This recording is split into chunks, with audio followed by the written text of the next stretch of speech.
for you folks is whenever Cynthia and I would do ministry with folks when we're doing marriage counseling or talking to people about the difference between men and women, we call this period new paragraph.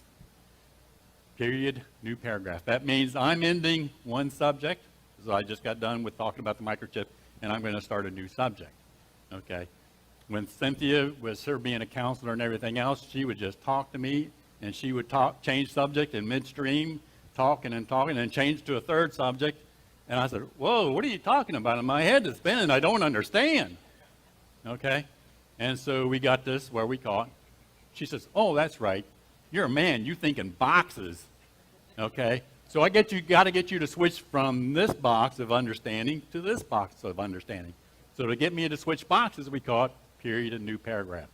So when you see that, hear that rumble and seeing this slide here, choose your mark. That means period new paragraph. I'm changing subject.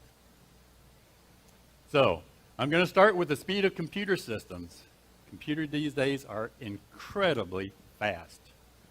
Because of computer speeds, computer systems are running so fast, that's what makes artificial intelligence possible. How many people have heard of artificial intelligence? Everybody? Everybody pretty much heard of it. Okay. Interesting technology, as I'll explain it some more.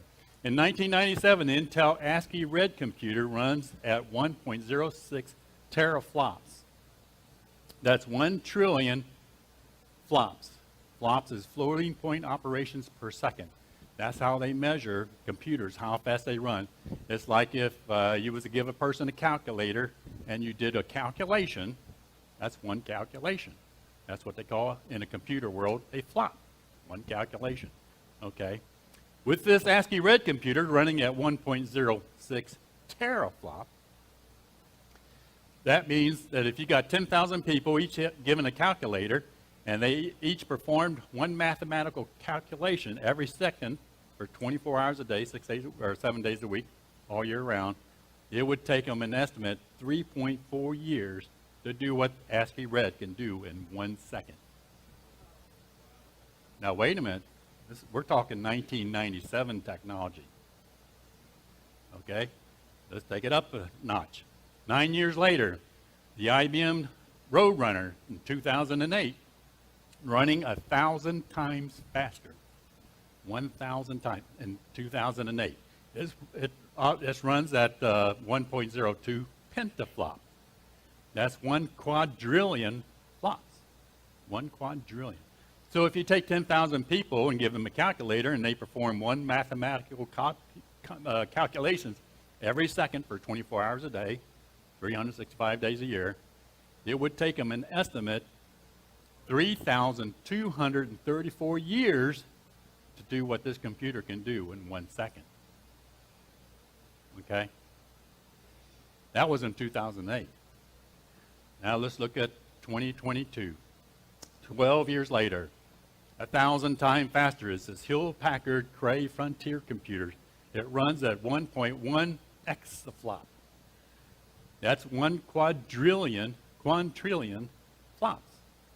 Again, if you get 10,000 people and give them a calculator and they perform one mathematical computation every second for 24 hours a day, it would take them an estimated 3,488,077 years to do what this computer can do 1 second.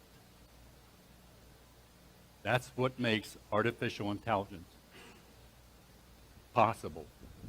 I remember years ago, that was back in the mid-'80s, I used to get on, people, do you remember the Bulletin Board system back in the 80s where you had to get a dial-up modem and plug it into the phone line, and you hear it makes all these squealing noise and everything else, and you're running at 300 or 1,200 or 2,400 baud, okay? I remember when I first came across artificial intelligence software on this guy's bulletin board, and I downloaded it into my computer, and it took up 3 floppy disks. I thought, wow, that's a big program, 3 floppy disks. But I got rid of it. I wasn't interested. It didn't seem too interesting because that was back when computers were running super slow on these little home desktop computers. But now with today's computers, this is what's making it possible. Now in 2011, the IBM Watson computer wins Jeopardy using artificial intelligence. Anybody remember that? Da, da, da, da, da, da, da. The IBM Watson computer can search the equivalent of 1 million books in 1 second. 1 million books in 1 second. Now, how fast is that? Well, my wife, she loves to read. She reads 1 book every day. So, honey, wife, I call her honey, how long do you think it would take you to read 1 million books? I asked. 2,739 years. That's how long it would take her to read 1 million books. This computer can read that many books in 1 second. That's a lot. Let's look at more of that now. Period, new paragraph.